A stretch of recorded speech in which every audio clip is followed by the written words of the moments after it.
Hello, good evening and welcome to the German Historical Institute.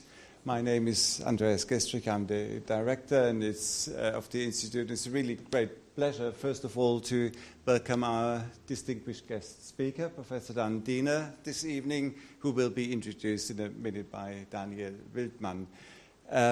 It's wonderful that the annual general meeting of the German History Society has grown so much, and it's wonderful that you always try to return to the German Historical Institute when your conferences are in London.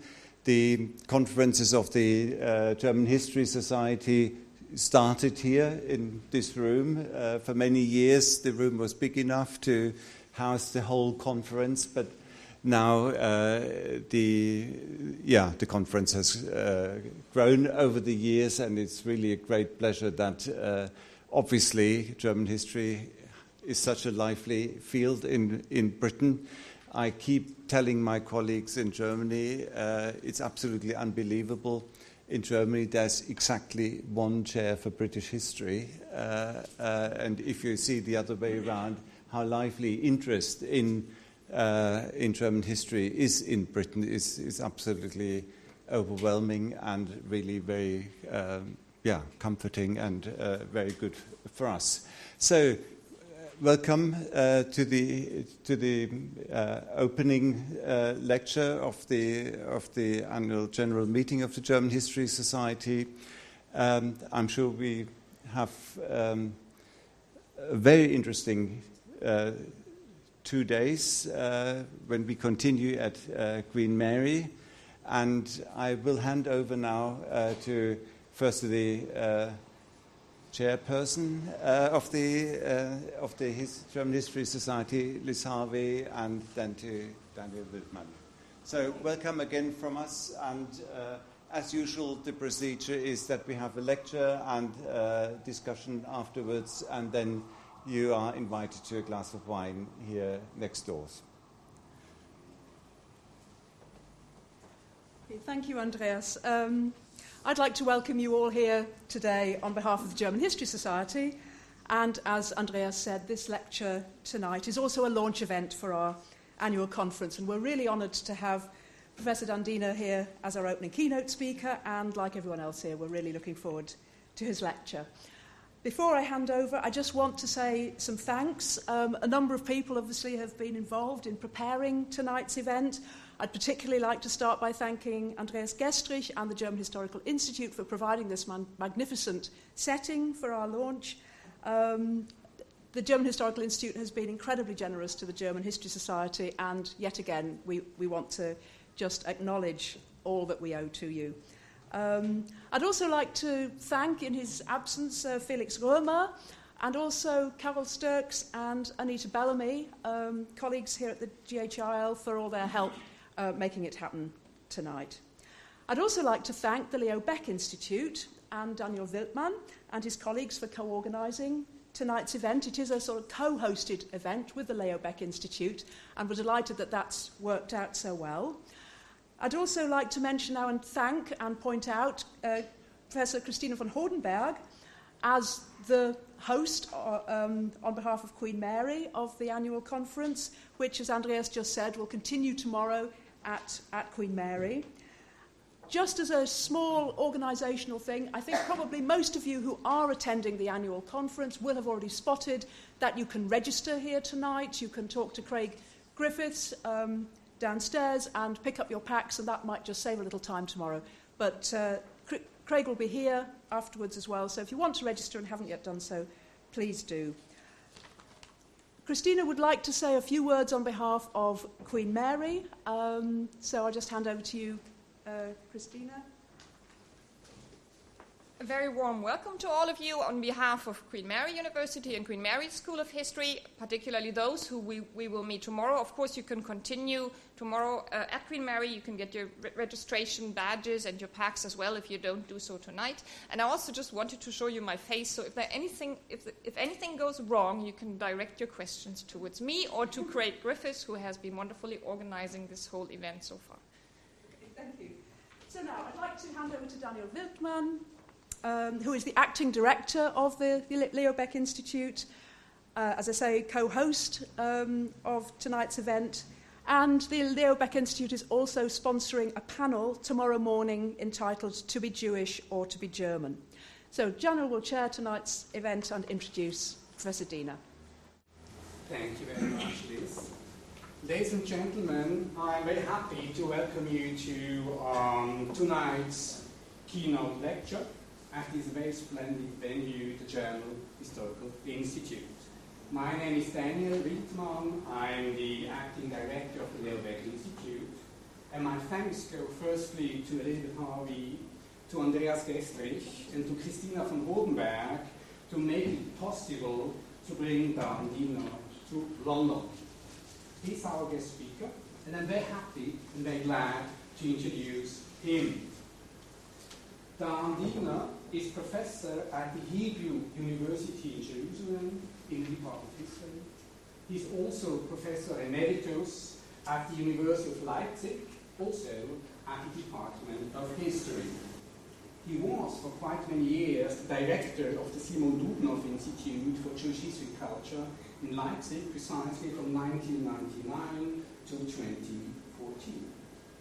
And he has held numerous guest and visiting professorships in places such as Munich, Vienna, Oxford, Princeton, or Stanford.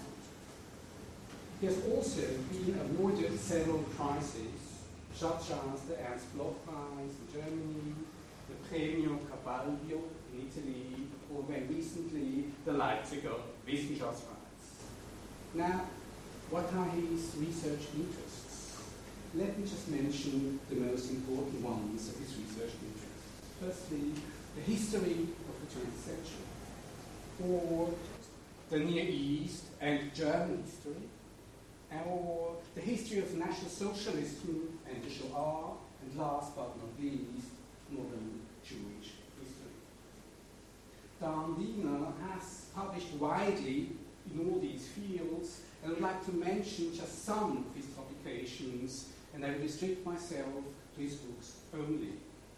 Firstly, for example, the book Das Jahrhundert verstehen, published in 1999, and the book has been translated into Czech, Polish, Hebrew, Turkish, Italian, and English, of course, by the name of Cataclysm, A History of the 20th Century from Europe's Edge. Or the book Das Siegel der Zeit, über den Stillstand der arabischen Welt, firstly published in German in 2005, then translated into Italian, Turkish, Arabic, and again, English, of course. The English title is Lost in the Sacred, Why the Muslims World Stands Still, published by University of Princeton Press. Or a very recent book, this one, Rituelle Distanz, Israel's Deutsche Frage. The book has been published about 2 months ago, so it's really, really new. And as you can hear, if you look at the title, it's not about Germany's, shall we say, Jewish question. No, it's about Israel's German question. And what you can see here, for Dan Diener, it is very language is extremely important to analyze your questions. And I'll come to this in a second. He was also the editor or co-editor of numerous books, yearbooks, journals, and I would like to mention one which is of particular importance, namely the Encyclopädie Jüdische Geschichte und Kultur in English, the Encyclopedia of Jewish European Cultures, published in 7 volumes since 1911. I think the last volume is going to be published this autumn, right? As I mentioned before, language. Language is at the center of Dan Diener's work and thinking. And Dan coined quite a lot of terms which have not only become key terms in our field of research for us as scholars, but also become key terms for cultural and political debates in Germany. such as Zivilisationsbruch or versiegelte Zeit or Gegenrationalität, Rick Shushu and discuss Jewish councils under the Nazi movement, or very beautiful gegenläufige Gedächtnisse. These terms are really difficult to translate into English, but they are at the same time very visual, multi-layered, but also very, very precise, and they open new perspectives, very new perspectives on burning historical questions. Tonight, Dandin is going to talk about another term, rituelle Distanz, or in English, rites of reserve. The German-Israeli encounter in Luxemburg, 1952. Now, please over to you.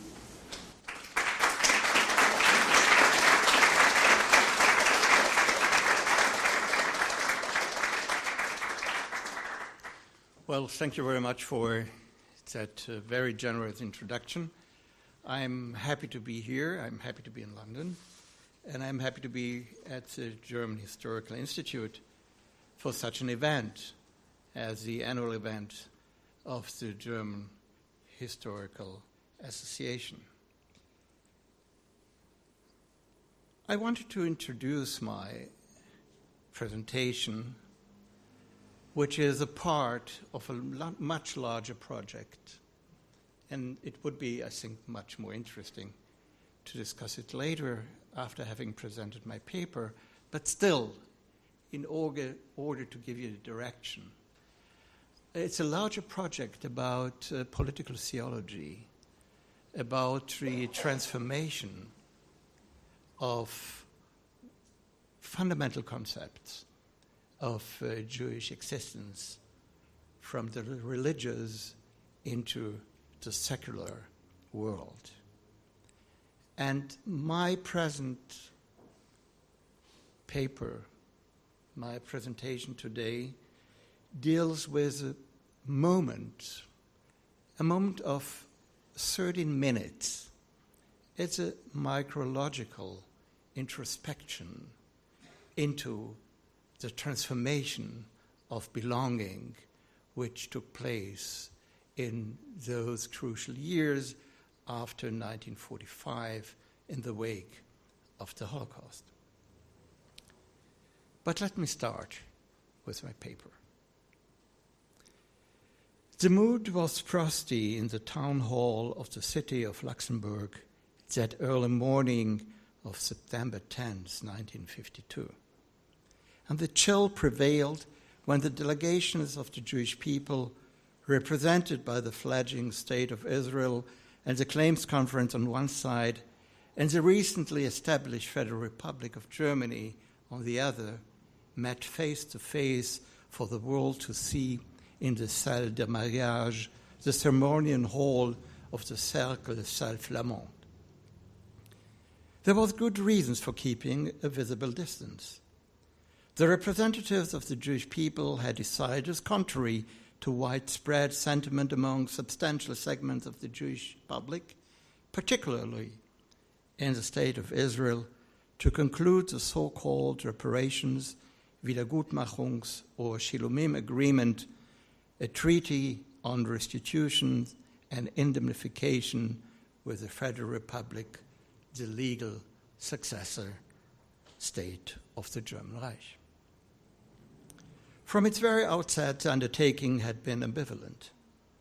That ambivalence was manifested even before the signing, when the heads of the delegations of the parties to the agreement decided by proxy not to give speeches or exchange pleasantries during or immediately after the signing of the agreement.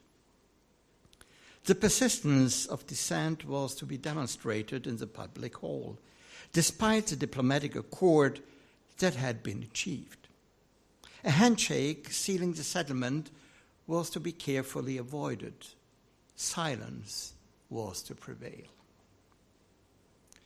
When in the early morning both delegations strode into the hall separately through opposite doors, muted voices were barely audible. People took their seats across from one another in silence at a massive ceremonial table. Surrounded by the delegations, Federal Chancellor Konrad Adenauer, who was also serving as foreign minister at the time, and his Israeli counterpart, Moshe Sharet, silently put their signature on the 2 copies of the final document.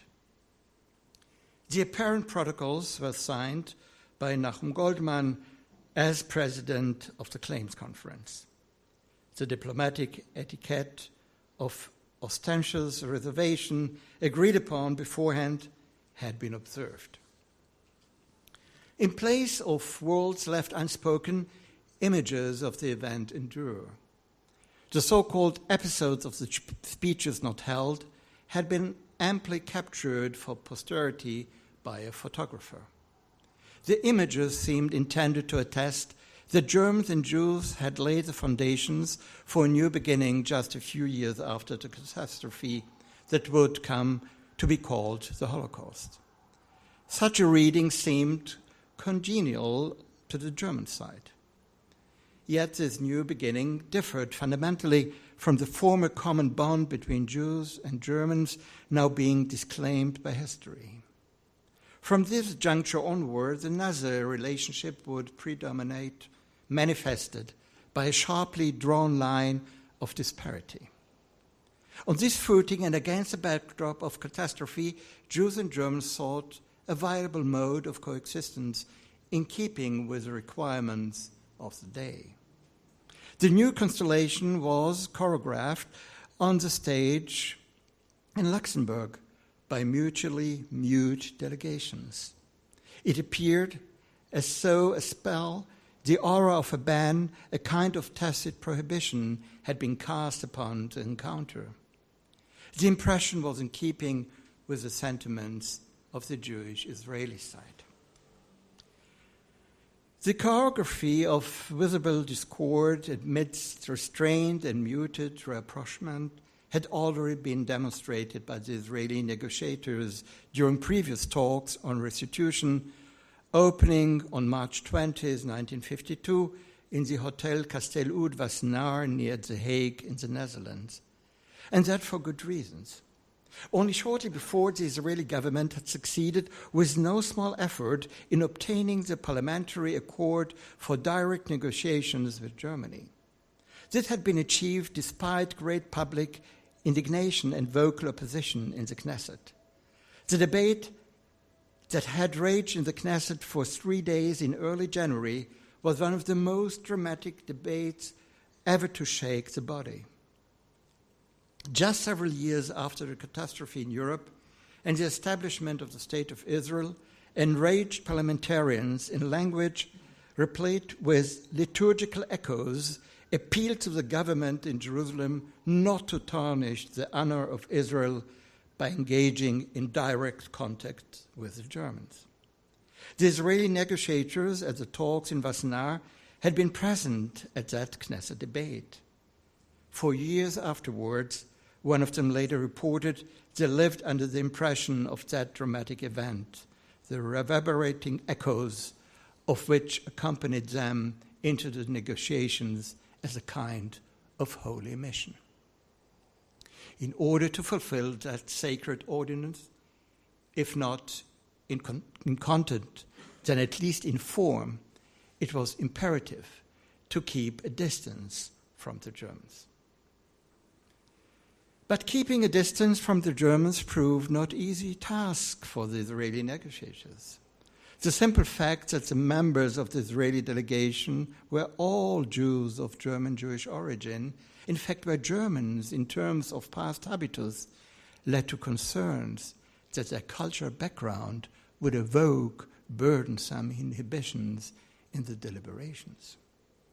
These concerns had been voiced earlier by the director of the West European desk in the Israeli Foreign Ministry, Gershon Avner, concerning an initial encounter that was to take place in Paris. Avner, later spokesman of the Israeli negotiation delegation in Wassenaar, and himself of German Jewish origin, urged the appointment of an Israeli official with fluent knowledge of German, but without the burden of a German Jewish personal background, not handicapé, as he put it in his internal guidelines. His suspicion that the German Jewish origin of the Israeli negotiations could have an injurious effect on the course of the deliberations would at a later stage be confirmed. The initial distance maintained by the Israeli negotiations towards the West German interlocutors in Wassenaar increasingly began to crumble. It became difficult to suppress the fact that their shared German culture would ultimately prove more powerful than a ritual, distinct line of demarcation drawn between the two parties.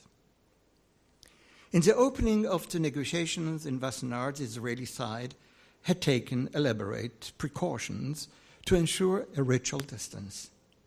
The delegations were to enter the room, one after the other, with a time interval of 5 minutes in between to prevent any accidental encounters between delegation members in the halls.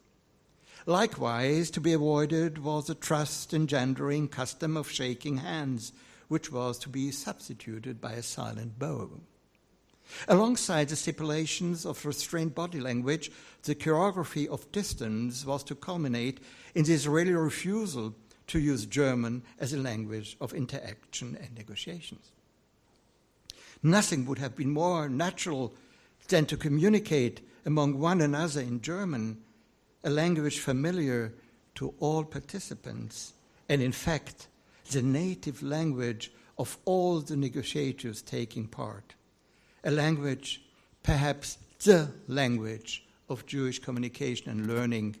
German had in the eyes of the Jews worldwide, particularly in the eyes and ears of Israeli Jews, become contaminated to the core. It was unwelcome in the public sphere, and especially in matters of state. The desire, ritually imbued, to purge everything German in the aftermath of catastrophe was present at the establishment of the State of Israel. It sank deep roots into the fabric of Jewish collectivity, then crystallizing and marked by the time icon of memory of 1945-1948. The prohibition rejected all emblems of Jewish belonging that derived from a German matrix, in particular the German language, formerly so prevalent in the culture of Ashkenazi Jewry.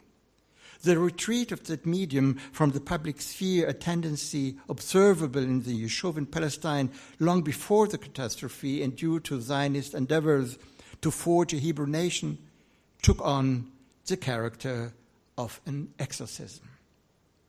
The collective ban on everything German was further intensified by the refutation of German Jewish emancipation, which had fallen into disruptor. This stand of Jewish history was considered ruptured, entirely failed, even misconceived from the very beginning. The German Jewish experience of acculturation became stigmatized in Jewish collective awareness. The damage affecting everything German was manifested in the administrative provisions of the Israeli Foreign Office.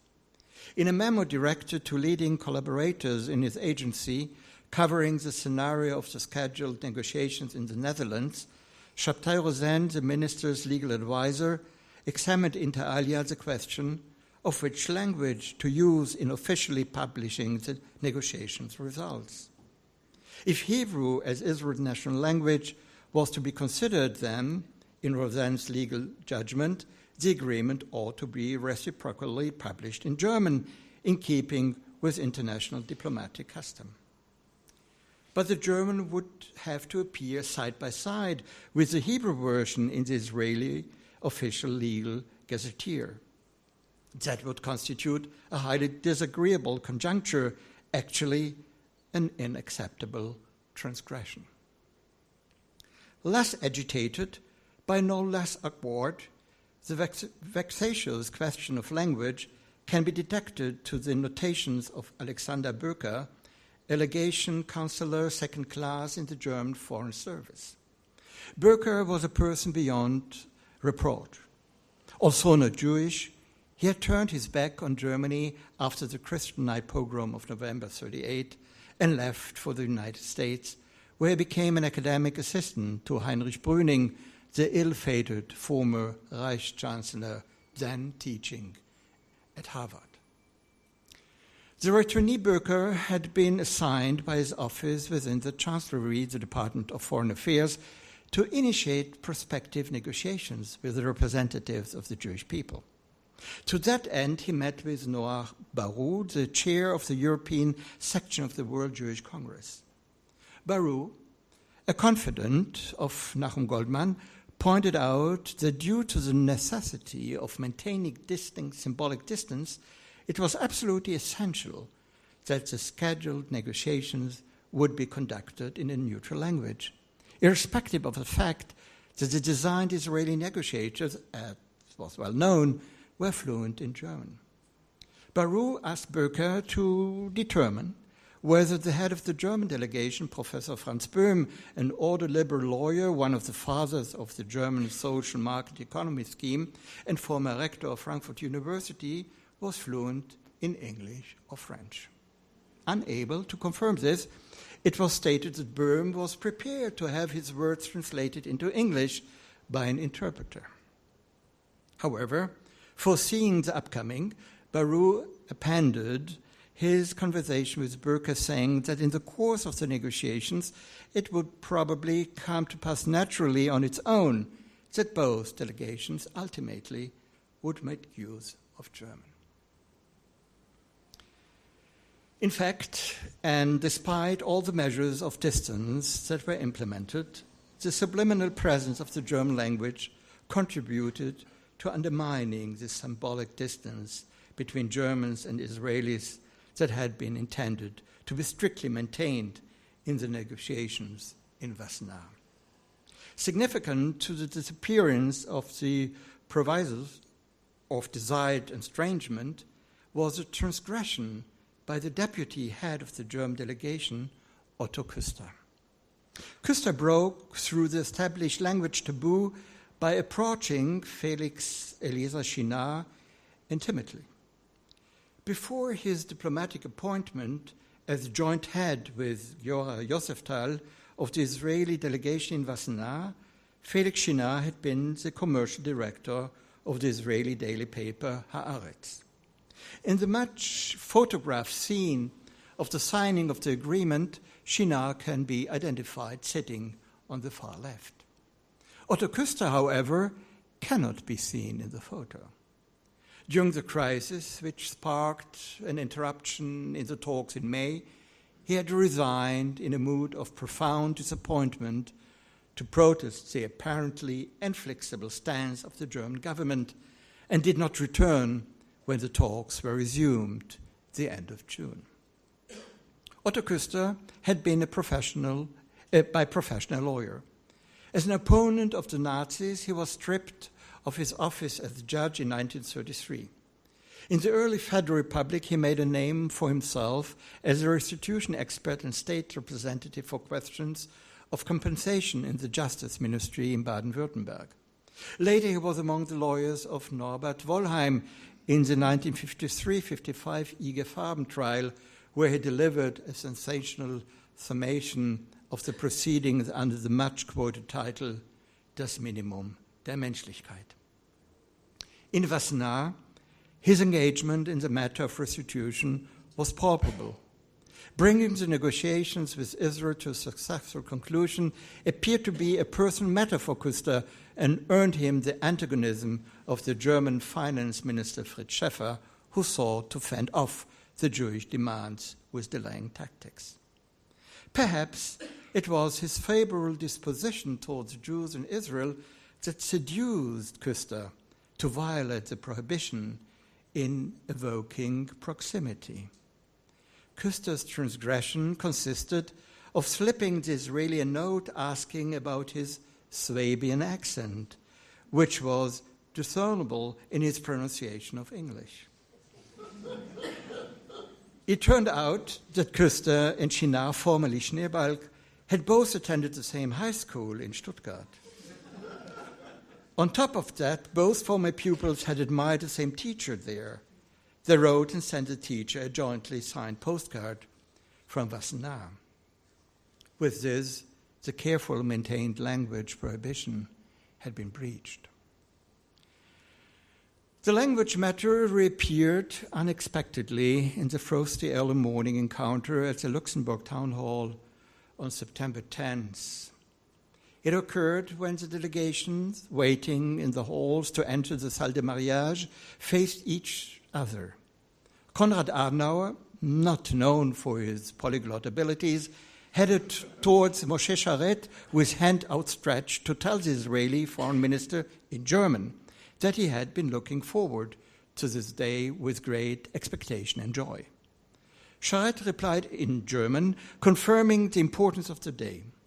For Sharet, from a Russian background and a person of many languages, German had, after the catastrophe, obviously lost its cosmopolitanism, which had been grounded in the tradition of the German classical age in literature. However, unlike the German-born and educated Israelis in the negotiation team, his rapport with the German language has never been an intimate one. Anyhow, Sharet wasn't signified by an unappreciated feature of belonging to that German culture which now had to be suppressed. Back home, his answer to a journalist's question about how he had communicated as Israel's foreign minister with his German counterpart seemed somewhat casual. In the language of Goethe, he responded laconically. Sharet, who was sparing with words, so well versed in literature, was probably quite aware that a reference to Goethe would find little favor in the eyes and ears of the Israeli public. In time past, according to the ideal of Bildung, Goethe, along with Schiller, had been one of the sacred pillars of the acculturated Jewish middle class in German-speaking Central Europe and the East beyond. But this had changed. Just a year earlier, there had been a public outcry in Israel regarding the name of Goethe. The occasion had been the Hanseatic Goethe Prize awarded in 1951 to Martin Buber. 2 years later, the philosopher and educator traveled from Jerusalem to Hamburg to receive the prize. Despite a waiting period decided upon in Israel as a response to public anger, Buber was the target of much hostility.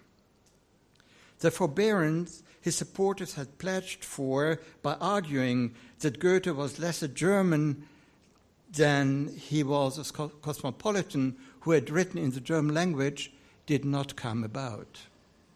The matter appeared to be a repetition of a scandal that had rocked the Yeshuv in 1944 when the translator Yaakov Kahan was awarded the Chernyakhovsky Prize by the Tel Aviv municipality for his translation into Hebrew of Goethe's Faust Part 1, an award vehemently denounced by the Hebrew Writers Association at the time.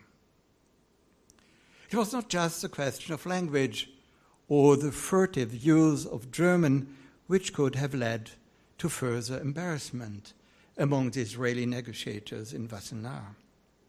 Other emblems of suppressed previous belonging also became noticeable. Giora Yoseftal was a leading member of the ruling Social Democratic Mapai Party in Israel and later treasurer of the Jewish Agency, where he principally became involved with the challenge of mass immigration.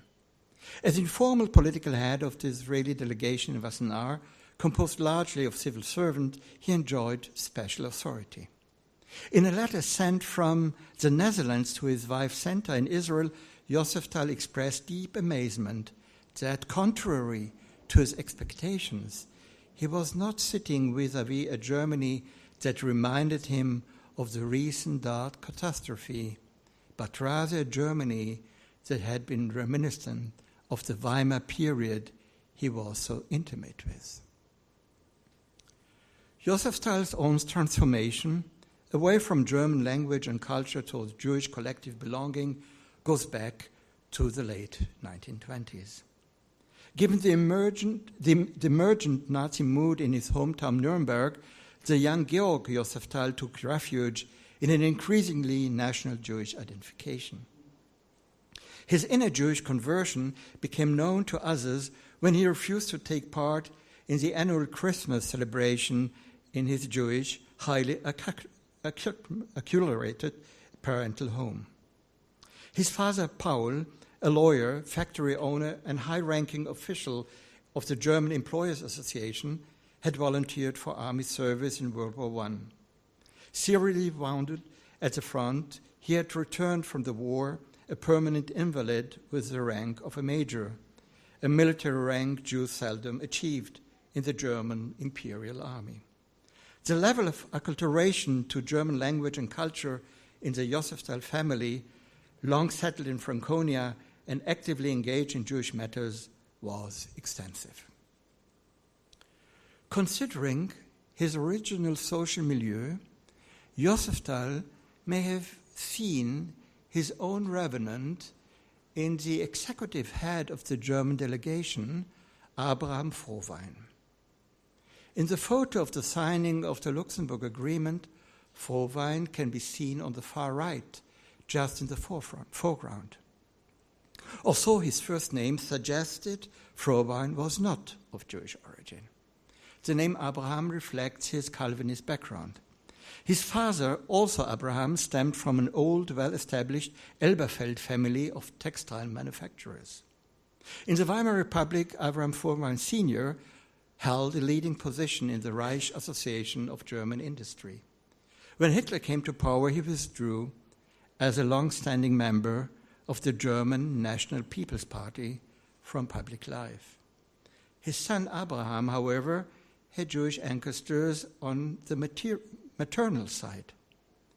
In his handwritten application for a post in the Foreign Service of the German Federal Republic in 1951, Frohwein, professionally active until then as a lawyer, mentioned that as a Mischling of the second degree, a so-called quarter Jew, he had been disqualified for appointment as a notary public in the Third Reich.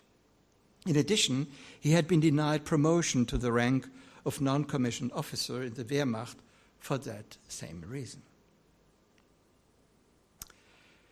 Jakob Altmaier is seated at the opposite end of the ceremonial table on the side of the German delegation. His presence there must have been discomforting given the stern demarcation that had been staged between German and Jews. Strictly speaking, Altmaier's presence in Luxemburg was out of place for two reasons. As a Jew and member of the Bundestag in the SPD, he did not belong to the German negotiating delegation. The Israeli side had serious reservation about Konrad Adenauer's initial attempt to make Altmaier a member of the German deputation exactly because of his Jewish origin. The German Chancellor's request was rejected out of hand. However, Altmaier's efforts in promoting early contacts between Jewish and Israeli representatives and German officials in matters relating to reparations were appreciated by all. It was those efforts which are thought to have ultimately induced Adenauer to invite him to the table for the ceremonial signing of the agreement as part of the German delegation. Altmaier, a backbencher of the Bundestag SPD opposition, was by no means indifferent to the gestures of apprehension. Adenauer's invitation to be present at the signing ceremony in Luxembourg gave him a great sense of satisfaction. He saw himself as a pioneer of the whole initiative and often said so. He explained his return in 1949 to Germany as motivated in significant measure by, as he liked to put it, his wish to serve the Jewish cause. Given such close identification with the Jewish people, it was likely not easy to find himself sitting on the German side vis-à-vis Jews and Israelis. His dramatic description of the signing ceremony in Luxemburg, where he saw Moshe Sharet with trembling lips, standing pale as death before the German Chancellor, may well have been in keeping with his own emotional state at a staged event. Deathly silence in the hall, only the pen scratching and the smell of burned sealing wax in the shadow of 6 million murdered, slain European Jews. This was how the Jewish member of the German Bundestag perceived the scene unfolding in the Cercle Saint-Flamand, a scene that, he added, no Dante or Shakespeare could have conceived with all its grandeur and poetic force. The theatrical impressions drafted by Altmaier may have been exaggerated. Nonetheless, he certainly had not lost sight of the emerging circumstances at the table. A kind of initiation had come to pass with the ceremony of the signing of the agreement in Luxemburg, the seal of an act of foundation. For the Jewish part, the act of reparation embodied, aside from material restitution, a collective recognition and a collective acknowledgement of a collectively perpetuated crime. The representatives of the Jewish people viewed the agreement in Luxemburg as an act of posterior appreciation, its honor brought and bestowed by the legitimate representatives of their former tormentors. And since this act restores collective Jewish honor in recognition of the criminal acts committed by Germany, that recognition, through restitution, elevated the Jewish collective as such. The act of initiation performed in the Luxembourg Town Hall with the signing of the reparation agreement was not restricted to the Jewish collective alone.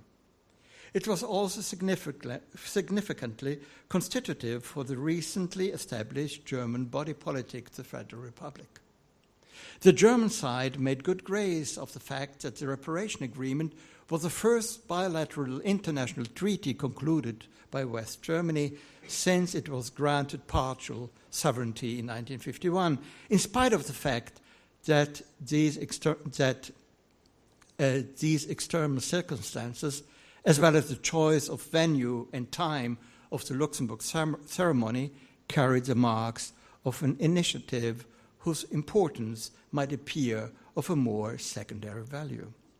Luxembourg had been chosen for staging the act of signing the restitution agreement at the early hour of 8 o'clock on September 10, 1952, for another reason: the inaugural session of the Special Council of Ministers of the European Community of Coal and Steel.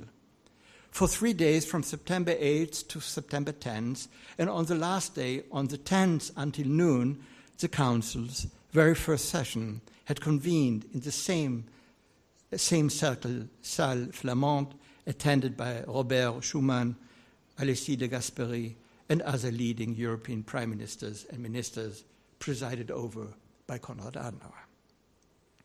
The fact that the venue and time for the signing ceremony of the German-Israeli Jewish restitution agreement might also have been a matter of convenience should not be interpreted as lessening the genuine sentiments generated by that act. Its prominence could be seen in Konrad Adenauer's immediate reaction to the signing ceremony and against the backdrop of his deep religious convictions and his experience in the Nazi Reich.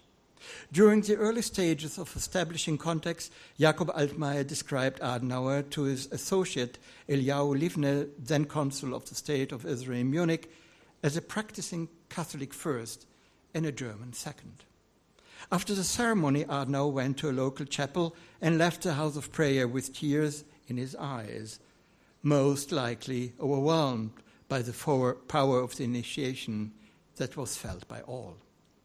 Another private aspect of Adenauer's personal story tends to support the claim that the Chancellor was deeply moved by the act of laying down a moral foundation for the recently established Federal Republic. His wife Gussie had attempted suicide in Braunweiler prison while in Gestapo detention in 1944 and sustained injuries which would prove fatal for her in 1948. Adenauer had been more severely persecuted by the Nazi regime than may have been beneficial in German eyes to his political ambitions in the immediate post-war period. He was not eager to inform the public of the trouble that brought about the death of his wife. The Luxemburg Agreement assumed the quality of a foundational act. The staging of an acknowledgement against the backdrop of the mass crimes committed several years earlier had a strong emotional impact on Jakob Altmaier. The repetitive flashes of the photographer's camera illuminated a panorama in which Altmaier's own political biographical condition must have felt painfully outdated. The energy in the ceremonial hall cut straight through Altmaier, the Jew and German Social Democrat. The choreographed constellation of two opposing, pragmatically adjusting collectives at the ceremonial table occurred in a highly critical moment, a point when the German Social Democrat of Jewish provenance, who had lost over 30 members of his family in the Holocaust, had embarked upon the path of transformation, of conversion, so to speak, in becoming an avowed member of the Jewish people.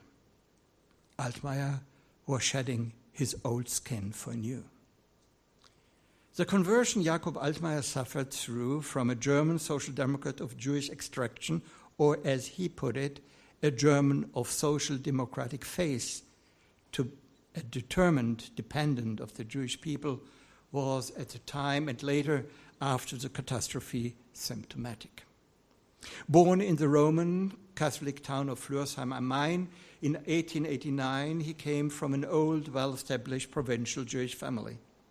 In a certain sense, the tale of the emancipation of German Jewry in the 19th century culminated paradigmatically in his life story.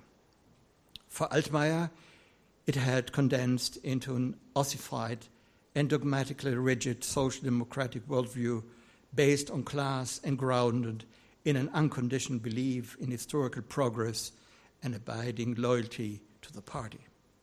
In keeping with a strong desire for symbolic staging, it was no accident that he had joined the SPD in 1913 on the date of Bebel's birthday.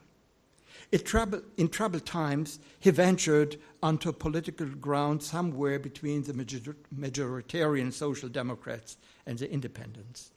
At the installation of the Nazi regime, he fled to Paris, where, with the communist circle accompanying Willy Münzenberg in the mid-1930s, he advocated a People's Front for Germany. As a correspondent in the Spanish Civil War and in the Balkans, he was active during the war, first in Greece, then later in Cairo and Algiers for the British Secret Service.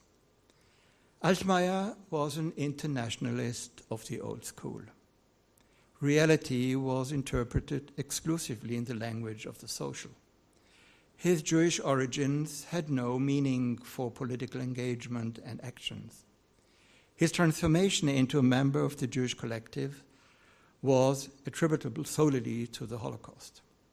When Adenauer invited the Jewish Social Democrat to the ceremonial table in the Luxemburg town hall as a token of gratitude to his service as a middleman, the Chancellor was probably not aware that Altmaier perhaps felt out of place, apparently seated on the wrong side of the table. Yet the Jewish and Israeli side didn't seem inclined to accept the Jewish member of the German Bundestag as one of their own. After the Holocaust, after the collapse of previous certainty, no place was reserved for a third party, the party of social class, henceforth ultimately abrogated by Auschwitz. The congregation assembled at the ceremonial table in Luxemburg and contained in the photo image had further irritations in store. One was a barely visible young man next to Nachum Goldman, Benjamin Ferenc, a member of the Jewish delegation representing the Claims Conference. In the interwar period, Benjamin Ferenc had emigrated with his parents from Romania to the United States. He studied law at Harvard and, at age of 27, had been chief prosecutor in the Einsatzgruppen trial at Nuremberg. At the time of the Luxemburg encounter, he was head of the Jewish Restitution Success Organization, the IRSO, established in 1948 to deal with settlement of heirless Jewish property in Germany.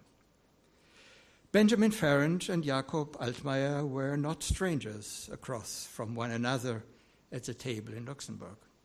Several months before, they had clashed in a dispute, an angry controversy that had something strange and uncanny about it, and took the form of a sharply worded written exchange. In a letter to Ferenc dated May 6, 1952, Altmaier opposed the sale, initiated by the IRSO, of the Jewish cemetery in Flörsheim am Main, his original hometown. In highly emotional tones, Altmaier wrote Ferenc that the cemeteries were the only and most valuable entities that remained for Jewish communities in Germany. Also, he admitted those communities no longer had any real future there. The Flörsheim cemetery had long since ceased operations. The last burial had been in 1940. Months before the November 1938 pogrom, residents of Flörsheim had vandalized the graves and desecrated the grounds of the entire cemetery. The Nazi decree of the de-Judification of landholdings led to the sale of the cemetery in two parcels in 1940 and 1943 to a Flörsheim gardener.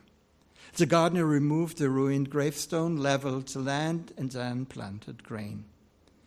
Reportedly, body parts came to the surface during plowing, and children were seen playing with skeletal remains, especially skulls. In 1945, U.S. Army officers inspected the land and carried out a formal property control. In 1947, the municipality had 3 of the 4 retaining walls of the former cemetery grounds repaired and the gate pillars restored. Holocaust survivors ordered new gravestones prepared for their relatives. These were placed at a central point in the cemetery, forming a purely decorative memorial.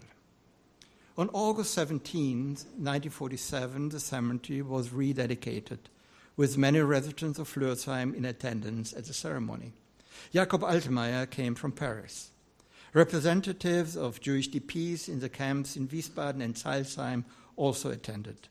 The Kaddish for the death was given by an American military rabbi. The question of ownership remained undecided.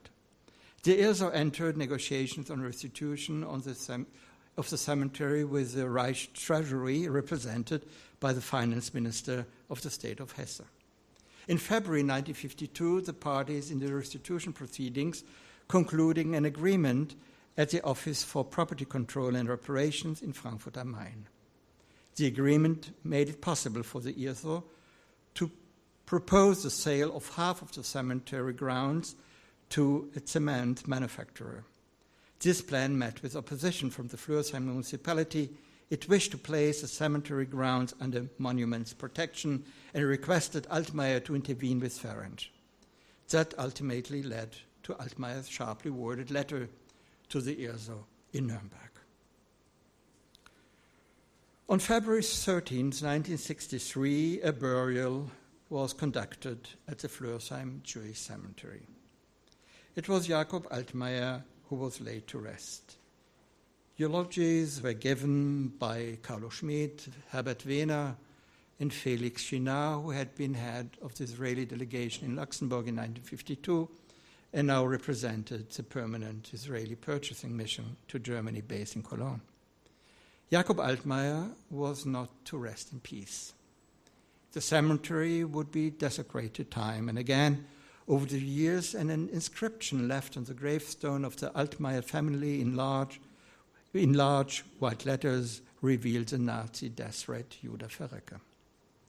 After the catastrophe, Germany was confined by a cherem, a Jewish ban. No one had issued the prohibition, and yet its presence was ubiquitous. The land of the murderers, in the liturgical language of the nation, was to be ostracized for all eternity. History, however, took a different path, due in large part to the agreement in Luxemburg, signed speechlessly on the early morning of September 10, 1952.